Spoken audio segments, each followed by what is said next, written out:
As a child growing up in Nigeria, I was surrounded with people who spoke over 250 dialects. I don't want to be on a plane with somebody that was there flying the plane just because of DEI. As leaders, the intentions, the voices, the issues we choose to stand by and raise up, if we continue at that pace, I think we're going to see a difference, right? If people question me that I got some preferential treatment, my answer, my humble answer is, other than the return on investment to my employer, I gave 4 good citizens, including one doctor who will serve for life and for whom? The citizens of this country.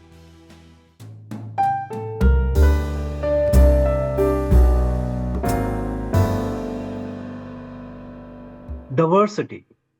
The concept is not new to the world, but it gained momentum and became a business narrative, especially around 2020.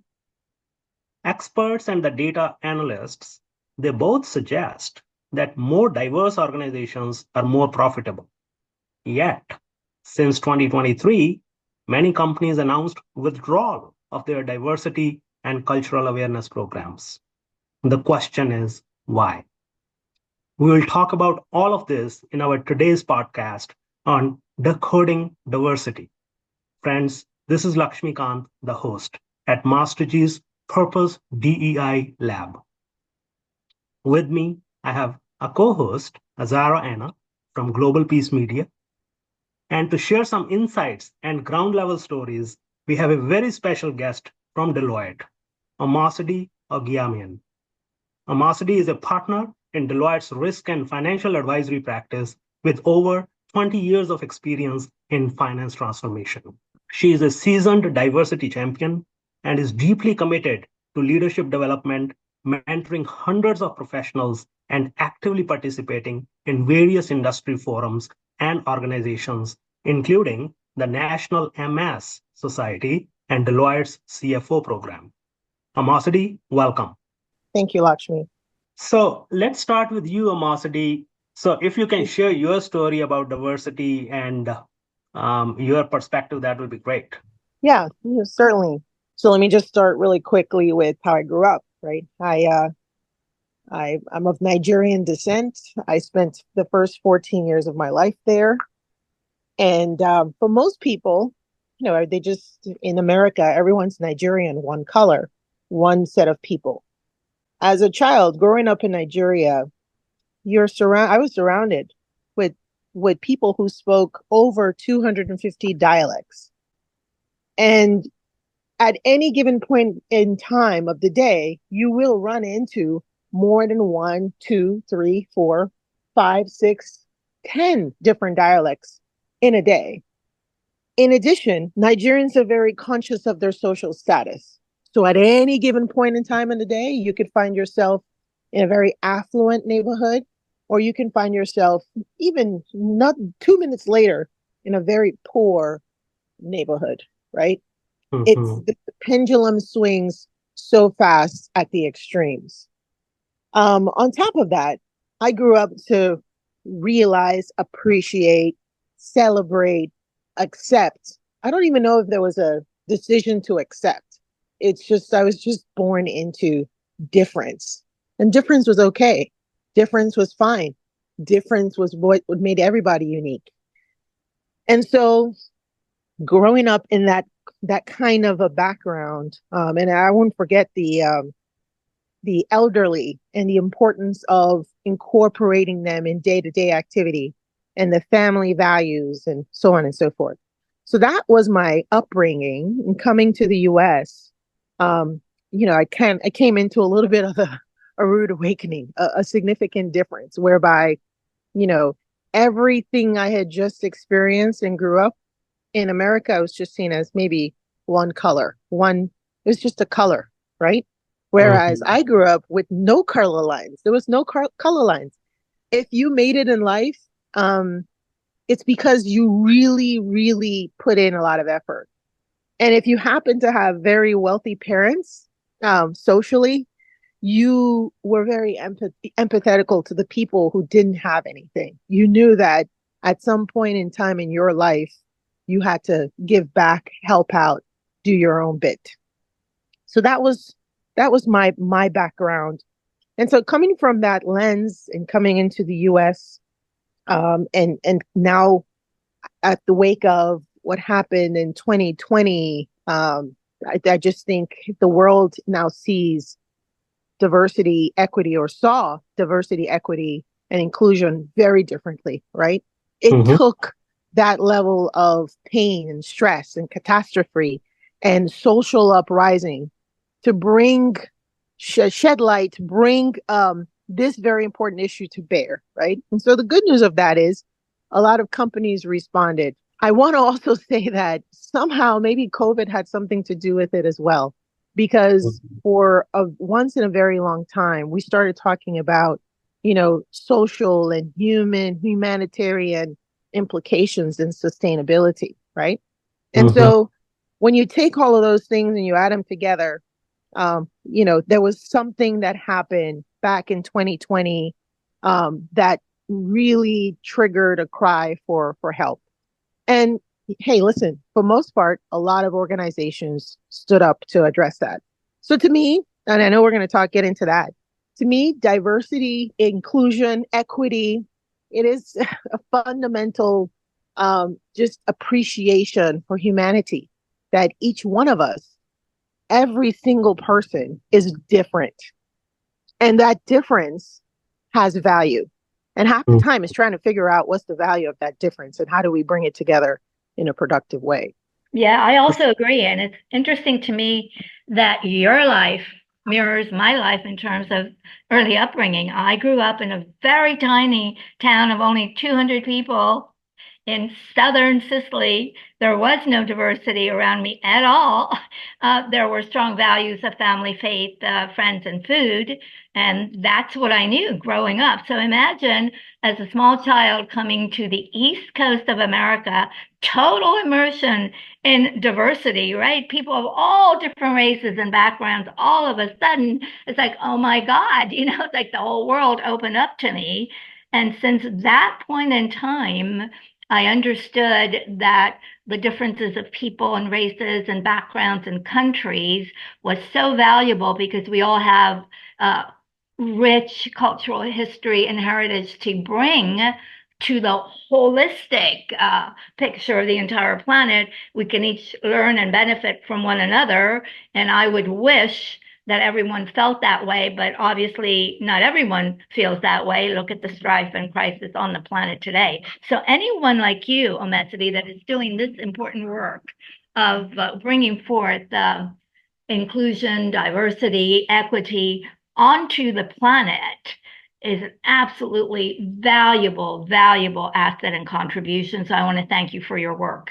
And I like to believe that we are unconsciously training our younger generation, our children, to be aware of the differences. And sometimes I feel like ignorance is actually the better way of dealing with diversity. When I was growing up, we think about Muslims, Sikhs, people speaking different languages, Amosity, as you said as well. They were all welcomed at our home during celebrations, festivals, without us even knowing that they are different.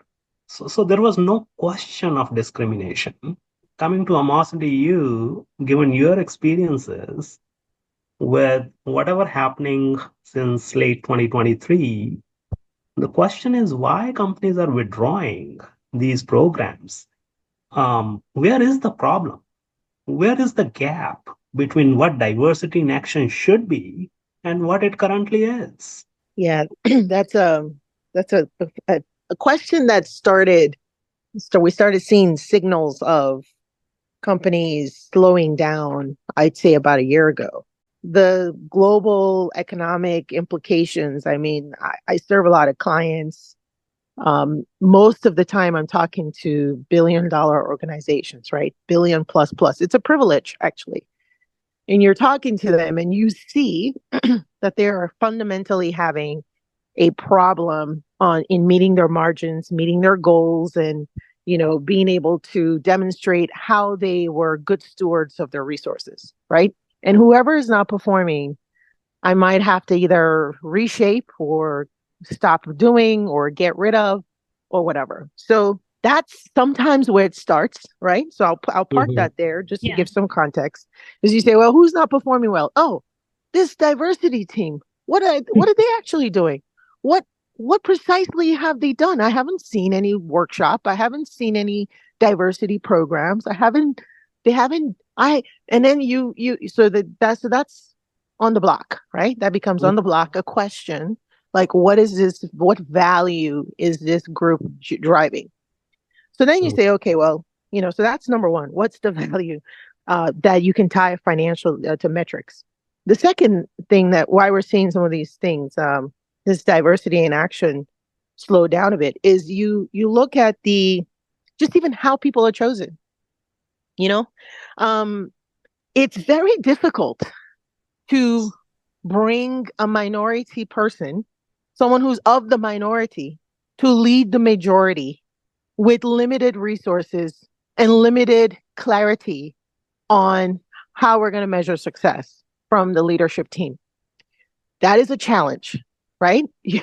It is, and if you look back in 2020, 21, 22, and you go back and just for kicks and giggles, you pull up the corporate boards and you see who is the new chief diversity officer, I want to say about 60% of them would be minority. And most of the time, 9 times out of 10, they probably have a team of less than one or five. They probably require everybody else on top of their normal day job to quote unquote contribute and to the diversity cause. But don't get me wrong. To actually have diversity, equity, and inclusion work, it has to just be the fabric of how we behave. It just needs to be embedded in the normal. It's kind of like, anyone who has a house will at some point eat. So therefore, there must be some form of a kitchen or a place they call kitchen. It Mhm. just has to be ingrained in just how we become and how we are. But instead, oftentimes it's like that notorious compliance department, right? Where you say, "Hey, compliance is responsible for how everybody behaves." Well, that's hard because Mhm. everybody has to recognize that they're responsible for doing the right things always, right? So then that's the second part. It's who gets in the role. Now, don't get me wrong. A lot of people who are diversity leaders are amazing. They're passionate, they're credible, they are driven, they have a will, they are looking to make significant changes in a big way, right? They're Mhm. very empathetical, they're looking at the bigger picture. They are very, very effective. But an Mhm. effective leader can only go so far when Right. behind the scenes they may not be the full support because again, they're minority. People say, well, what have you done lately? Like, why should we believe you? This is a check the box exercise. Let's just do that. I'll Right. wrap with I'll wrap with okay, so I'll wrap with just maybe one quick story. So Mhm. at the at I did recently, maybe about 3 years ago, I got a call from one of our leaders and he said, "Hey, Amasade, I want you to be the diversity, equity, and inclusion leader for this function for this group." And I spent my whole 20 plus career at Deloitte staying away from any talent matters, right? Because I'm like one out of many. I'm always Yeah. one out of many. So why would I do that? I want to be if you want to put me in a sales role and show how I can provide value for the organization, absolutely. But I always believe I can do good when I'm in a place of influence. At least you can go further. So I asked I asked him and I said, "Hey, okay, how are you going to judge the success and of this group that you want me to lead? How much resource budget do you have? What are some of the goals that you would like to outline?" And he said, "Oh, Tomasity, it's you're the one that's going to define that. Whatever you come up with, I'll be okay with it." And I thought, yeah, no, I don't want to do it. No, thank you. And it's rough. Like I said, no, thank you, because Yeah. when someone is in a leadership capacity, take the CEO's job for example. If Right. the diversity, equity, and inclusion is not driven from the tone at the top, and Right. you're the minority with limited resources, it just doesn't work. Yeah. And on the contrary, if I throw a curveball here, right? The question is, are these diversity purpose leaders trained enough not to be biased?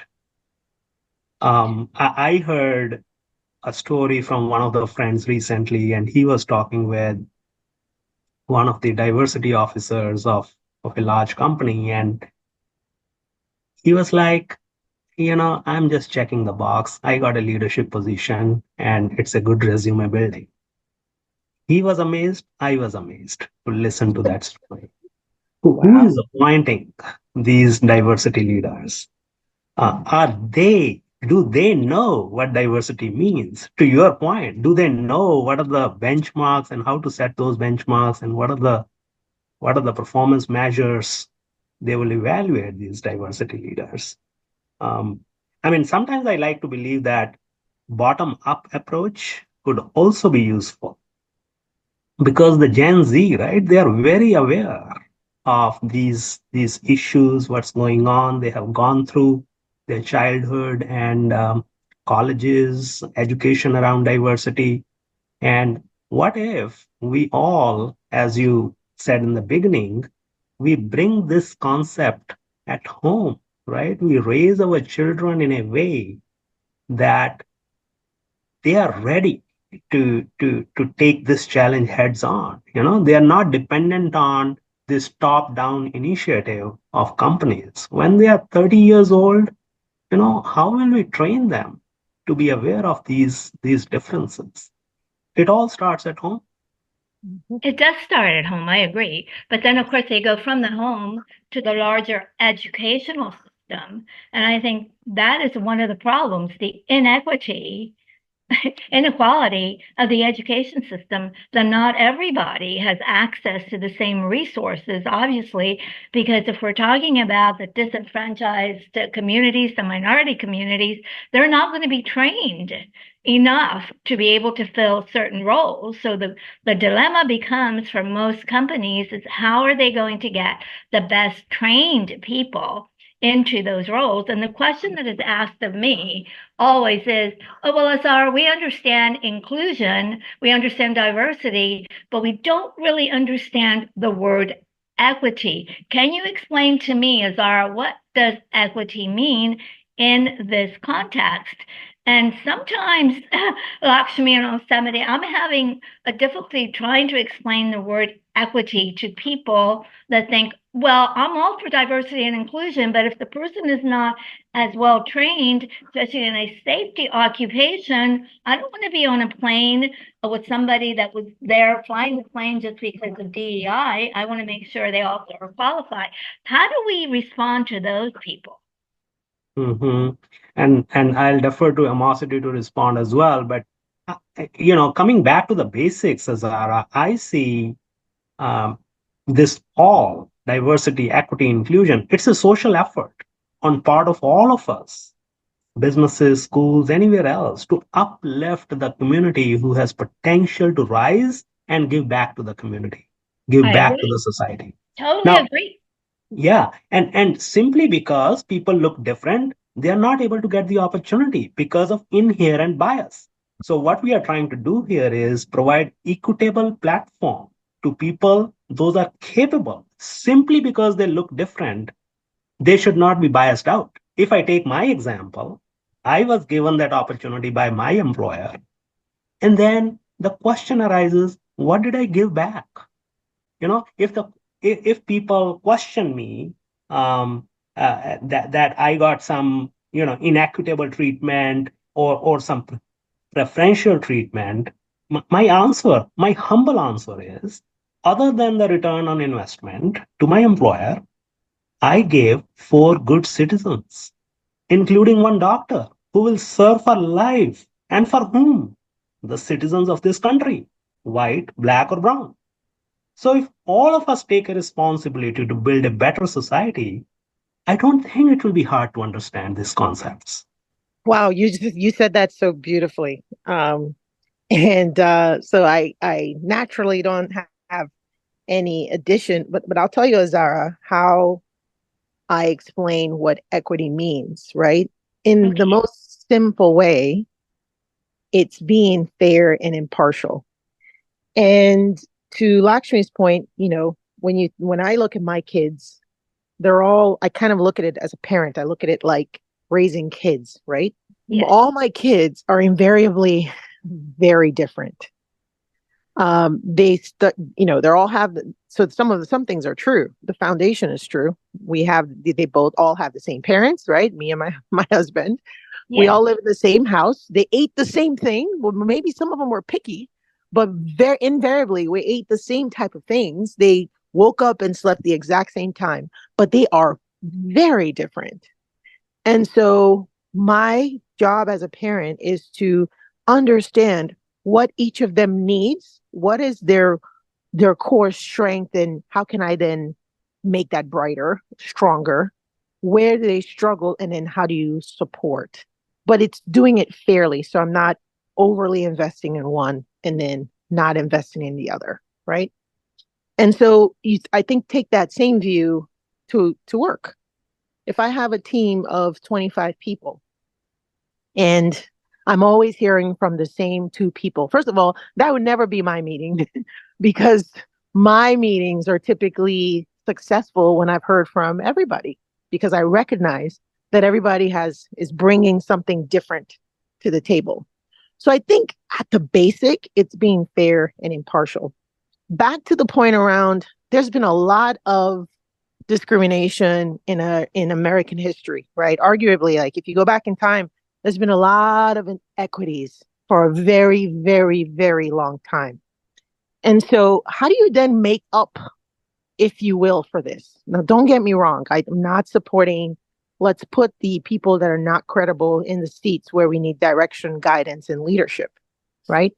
I truly think that, we should do our due diligence and make sure that people are in the right seats in the right time and driving change for an organization or wherever they sit.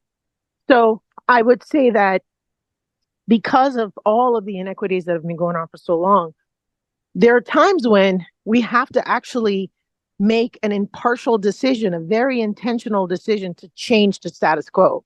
Because if we continue down the status quo, there's been so many systematic biases in the system that intentionally and sometimes unintentionally put certain people at a disadvantage. So sometimes you will find executives who will just make a decision to say, listen, I know that John, Jane, whoever does not have experience. However, I also know that this role has always needed these other different type of experience. And therefore, this person, that's what I need now. And therefore, this is the right person for the job. And you know what? I just want to change it. I want to change the faces. I want to change the diversity of thought. I want to bring in a different level of energy. So I will do that. So yes, in absolutely critical roles, you don't want to go to the hospital and have a doctor who says, well, I'm not really trained and don't really know what I'm doing, but I'll do my best on you. Just trust me. I mean, you'll be out of that hospital in in no time, right? So Yes. so in some areas of our profession, it is absolutely about like those choices and decisions are very intentional to change the status quo. I mean, we are far, far away from what the good should look like, for sure. Very far Um, away. I agree with that statement. I mean, I'm in a position as the CEO of a global organization, meaning every day, I see DEI everywhere because I'm dealing with people.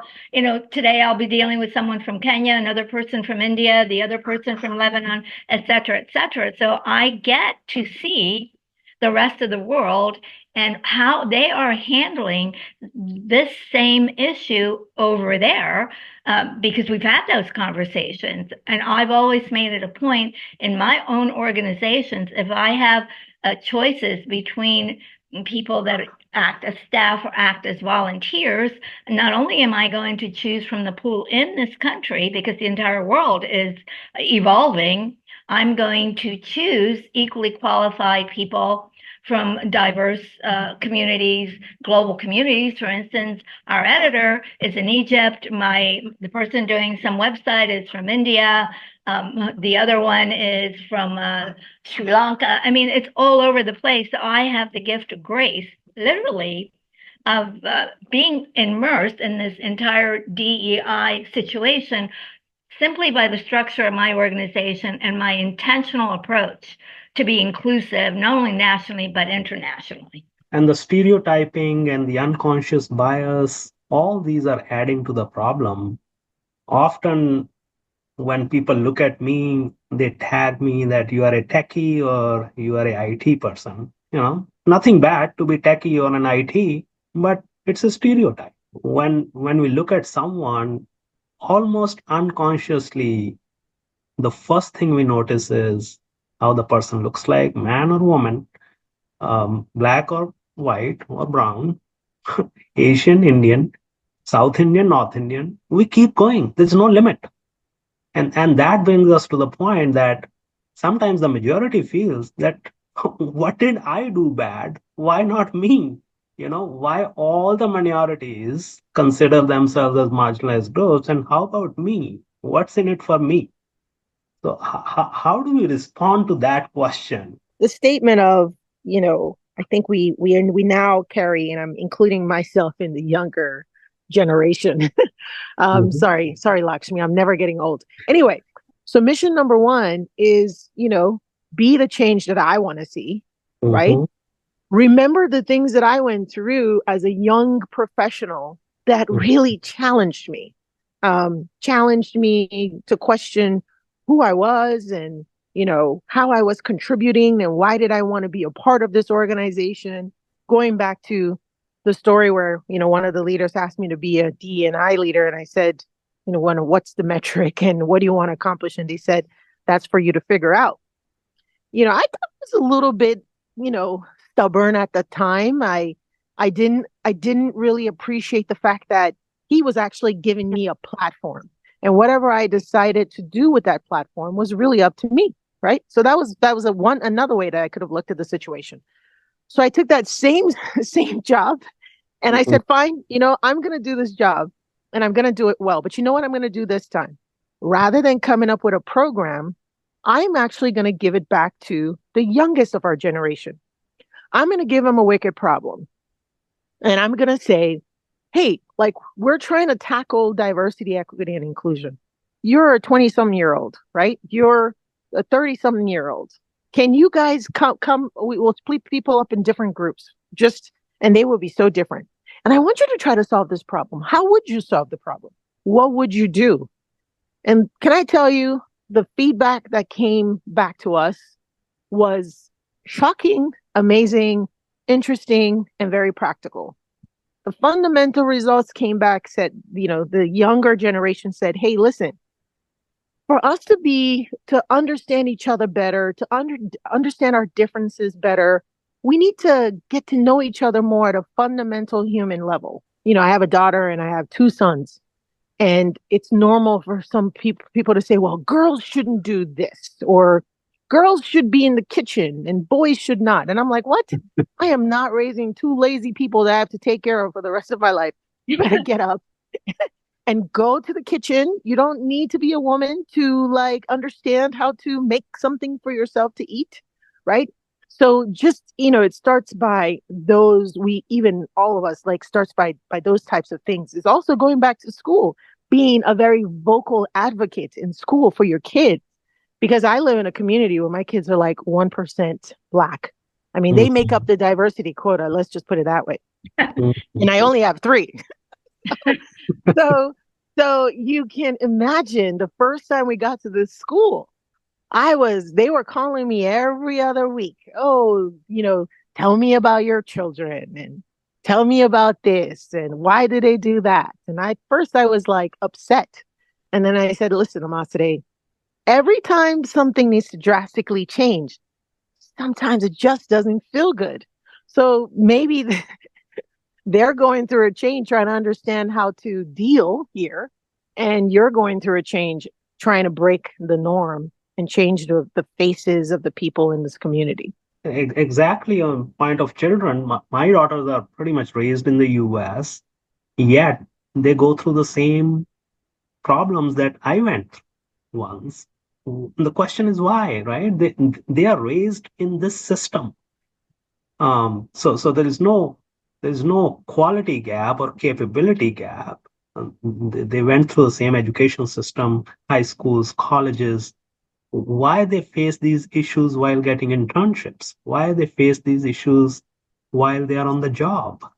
Um, so these questions remain unanswered. And we are really around the time of wrapping up today's podcast. So I'll leave Amosity and Zara for any final comments. Well, we are all one humanity on this planet and very diverse, expressing diversity, right? All the time, everywhere. So the question is, how do we change the perception that the other one is so different from me that I may not have any kind of connection with them at all, and it won't matter if I don't treat them equitably. That perception needs to change. And one of the big elephants in the rooms is the media that has talk about the next generation. If the media continues to dominate the minds of the younger generation without any change whatsoever as we head into a brave new world, then our task here will be much, much harder. So we need to work a little bit harder to have a voice in the community, to get involved within the community. Certainly, it all starts at home, but community engagement, cultural events, all of that is very, very important to keep all of that alive. That's my comment on all of this. Well said, Azara. And I'll add to that. Um, so Lakshmi and I we go back a while. Yep. I don't know how many years now. 10 years, Easy, 15 years. easy 15 years, right? And when Mhm. I say we go back, we were the first that during that 15 years, I felt like we were all sort of like a test case, right? There was me that was black, it was Lakshmi, it was a number of people. Everybody was a little bit different. Italian, Chinese, and we were all in this big room and we worked together very closely for 2 years, 2+ years, right? And it was, and still like that closeness, the times when we would all meet up in the lunchroom and sit down and question one of our colleagues who liked to have, his motto was, I'm going to eat 5 different ingredients every day. Because why not? I'm in America. There's ingredient galore. So why should I stick to whatever I grew up with? I should open my mind. So just being able to make that connection, connecting with different people, the dinners, the understanding what makes that person tick versus the other. Where do we have commonality? Where do we have differences? And then fast forward, I know that Lakshmi produces these beautiful, beautiful theater shows and displays of, to carry forward culture and history and build community. And I was very privileged to join that with my family. And I'll tell you, when my family drove away, my kids said, "Wow, mom, that was fascinating. What was this and what was that and what was the other?" And that opened up a lot of conversations, right? So back to like, there's still lots of questions. How do we leave this? What's the solution? I think human connection, understanding where we have commonalities, just that small, even just connecting with someone on just how they are feeling because you see them at that moment and you've been in that moment and you recognize it and you say, you know what? I know how you're feeling right now. And let me follow you to go do that thing, right? That sense of caring, kindness, because you know that in any point in time in life that might actually happen to you. We have to continue to carry that forward. It's up. If you see something, say something. We've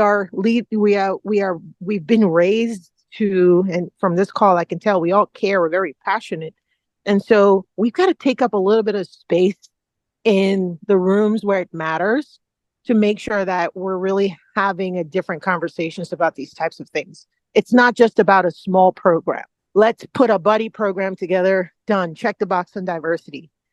It's an investment in our future. It's an investment in our generations, right? It's an investment that we're making. And sometimes, like with all good things, you may not see the value right now, 3 months, 6 months, Mhm. but just small deposits of being thoughtful about human connections, changing the status quo, starting with you, challenging your bias, making sure the education around bias is not just a one time thing. It is a Mhm. continuous process because we all know as humans, we have to continue to evolve. And that evolution requires continuous education, right? And Right. knowledge and making sure we're staying up to. So it's taking that. It's a lot like Azara said, it's going to be hard. It's going to get a little harder before it gets easier. But I firmly believe that the actions we take, the as leaders, the intentions, the voices, the issues we choose to stand by and raise up, if we continue at that pace, I think we're going to see a difference, right? But that said, I also think we it's up to us to say what is the solution from a corporate perspective, and then where are the best places to try? Because some organizations have made a lot of progress, others are still working through it. So how do we Correct. take the bright spots and then bring that and say, oh, here's something that works. Let's try it here, there, so on and so forth. Correct. And we'll close this podcast by saying that diversity is a concept which is intangible and it has a lot of potential to produce tangible results, both for the businesses and for us personally. We can't shy away from our commitment to diversity by doing some social activity, some social tangible activity like planting a tree or helping a kid. Diversity should be embedded. It's an intangible embedded into our minds right from the beginning. So with that said, I thank you, Amasadi, for being here. We can't thank you enough. Thank you so much, both of you. Omosity, I hope we can continue this conversation at a future date. Hey, I'm open. Yes, let's do it. Great.